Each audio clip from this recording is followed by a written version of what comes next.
July 28th. The year is 2026.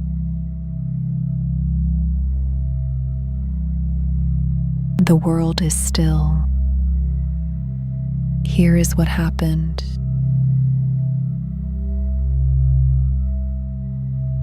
The United States and Iran have not exchanged strikes for a third straight day.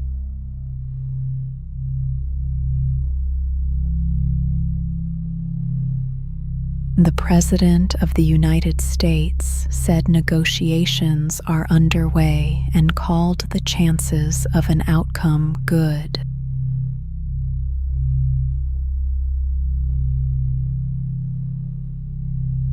Iran's government denied that any direct talks are taking place.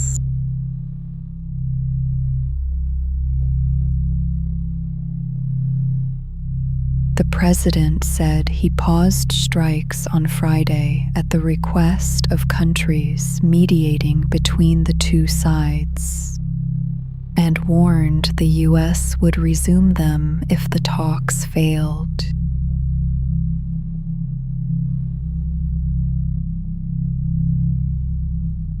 Oil prices fell by more than 9% on Monday on hopes the conflict could ease.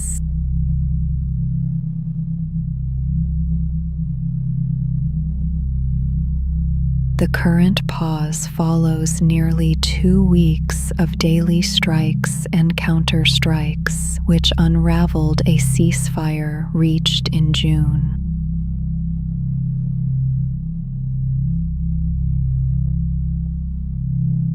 More than 600 American service members have been injured since the conflict began in February.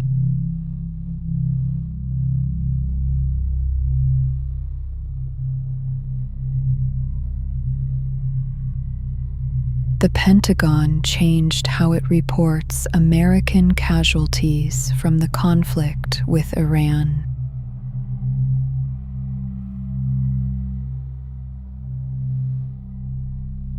For weeks, the numbers listed on the official website shifted back and forth, sometimes by several counts in a single day.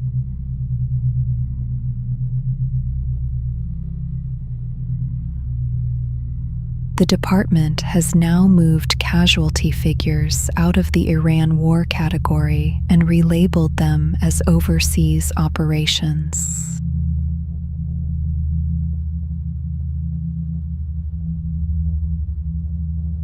Officials say this is because the operation has formally concluded, but the reclassification makes the totals harder to track.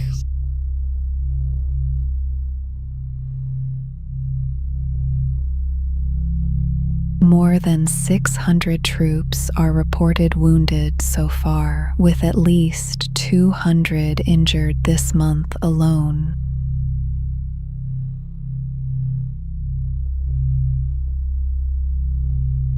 The Pentagon offered no comment when first asked, then released a brief statement later in the day.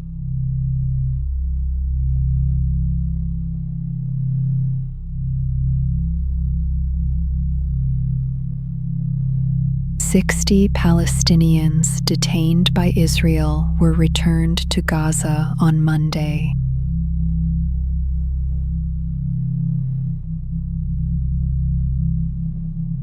The Red Cross brought them to a hospital in Khan Yunis, where many arrived frail, injured, and unable to walk.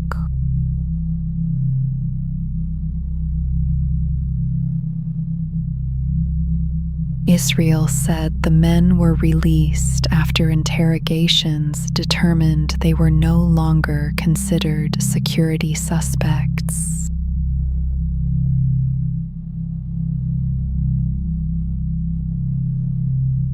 Several detainees described harsh conditions: beatings with rifle butts, concrete floors, and deprivation of food.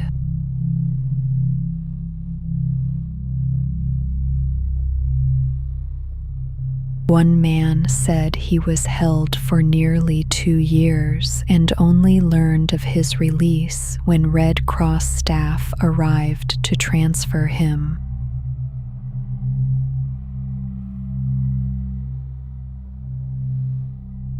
Rights groups say about 9,600 Palestinians remain in Israeli detention, including children.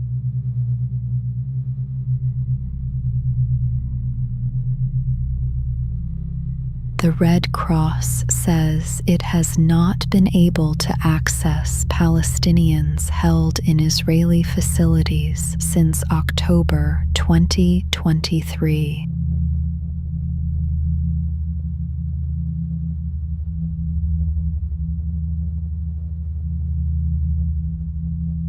Fighting between the United States and Iran paused over the weekend.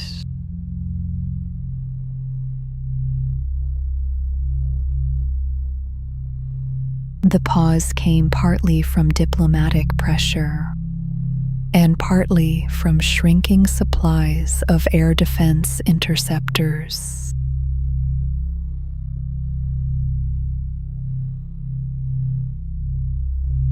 Military officials told the president that continued strikes would drain the weapons needed to defend American bases.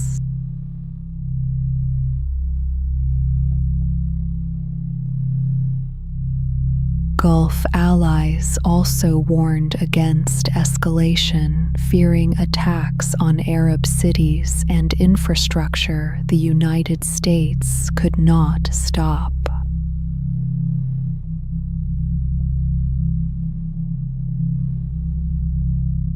The president chose to pause and said the country remains well supplied, though he acknowledged shortages in more sophisticated systems.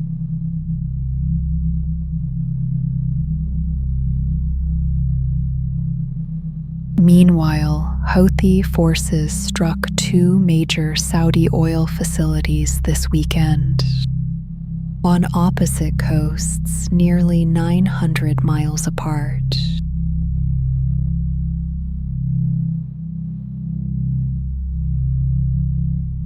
The Houthis threatened further action in the coming days.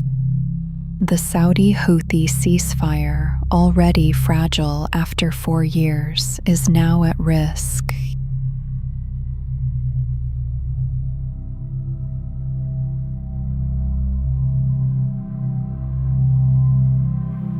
A federal judge approved a $1.5 billion settlement between the AI company Anthropic and more than 300,000 authors.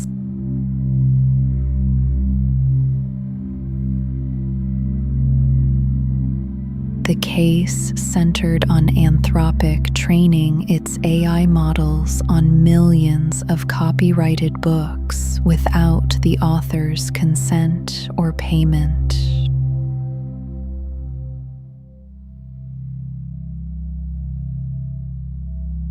The settlement was approved in July, though more than $100 million went to lawyers and authors split the remainder with publishers.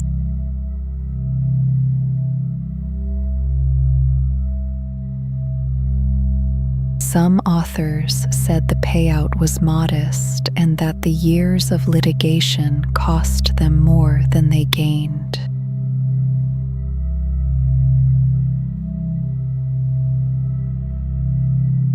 The ruling also found that training AI on books can qualify as fair use as long as the company pays, a finding some in publishing see as a win for the AI industry, not for writers.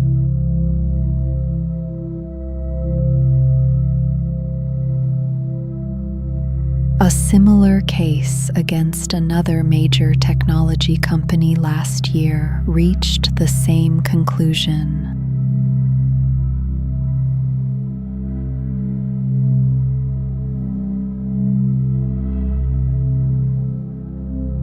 The mother of NBC's Today anchor was taken from her home and has not been found.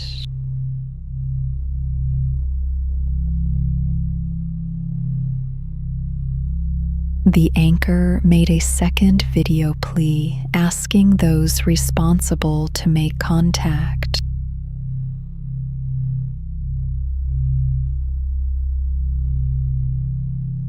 Local and federal investigators are working the case, though tensions between the two have been reported.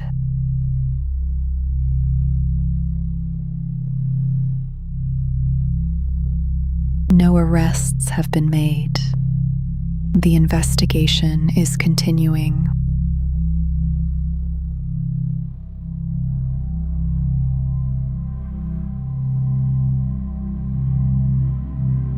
A pop singer filed a lawsuit against two unidentified hackers this week.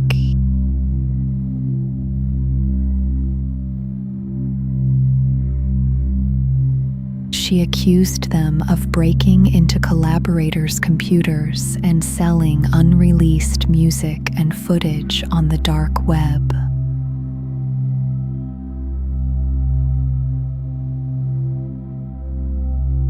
Court documents say 45 unreleased songs were stolen in 2023 alone, and that hundreds of similar leaks have occurred since her debut in 2011.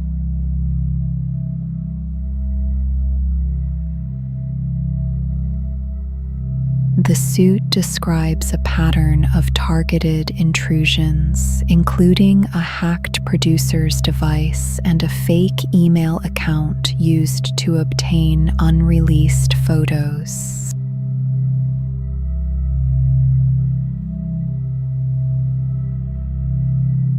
Her lawyers said the goal is to uncover the hackers' identities.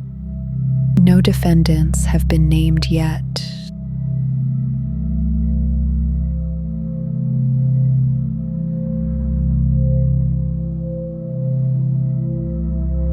Johnson & Johnson has offered up to $5.5 billion to settle tens of thousands of lawsuits in the United States.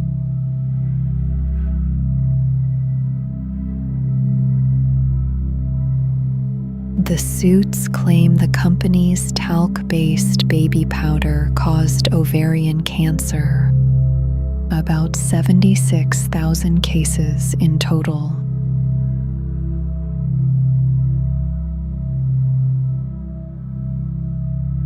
The company denies its products caused cancer and says studies show talc is safe.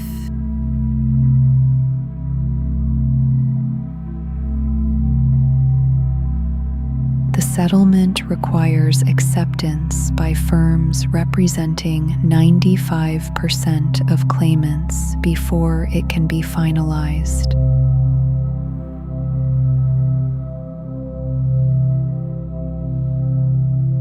Johnson & Johnson stopped making talc-based baby powder worldwide in 2022, switching to a cornstarch formula.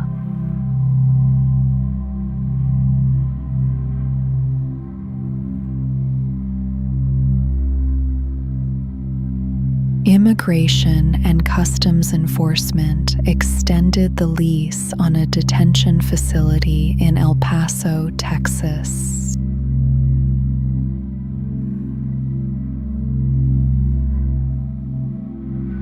The facility, called Camp East Montana, will stay open for at least another year, at a cost of nearly $800 million.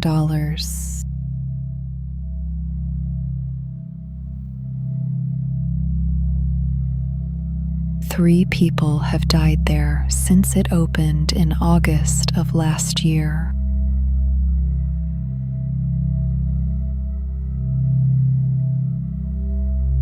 A report by the Government Accountability Office found the facility did not meet key detention standards, risking the safety of those held there.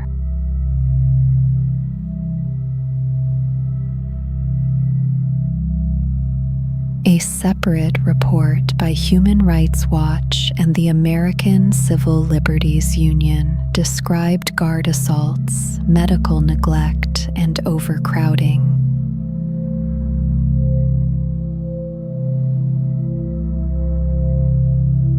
Immigration and Customs Enforcement said no detainees are being beaten or abused, and that those in custody have access to food, medical care, and legal counsel.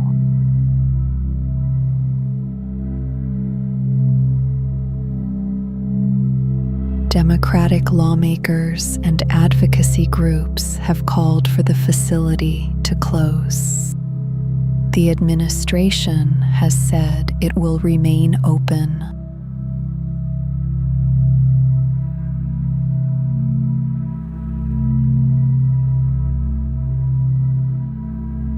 The Senate is in session this week with a full agenda.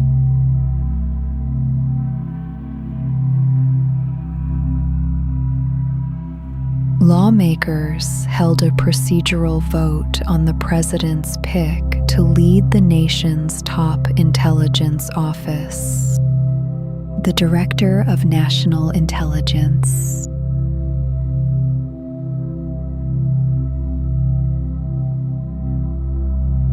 The nominee, currently the United States Attorney for Manhattan, cleared that vote and is expected to be confirmed tomorrow.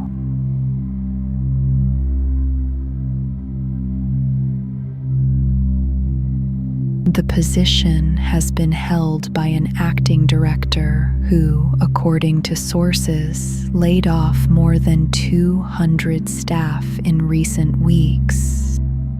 His last full day is expected to be tomorrow.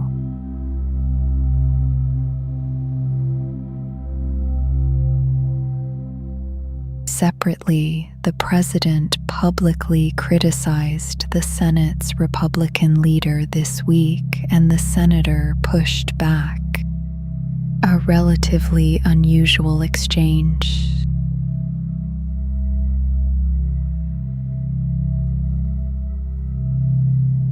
The senator told reporters that if the president wants votes for his agenda, he needs to work to get them.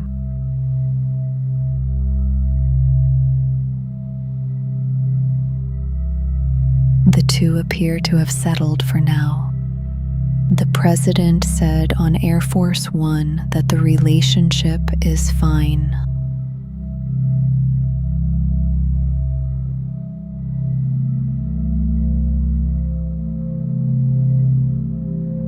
Here is what happened.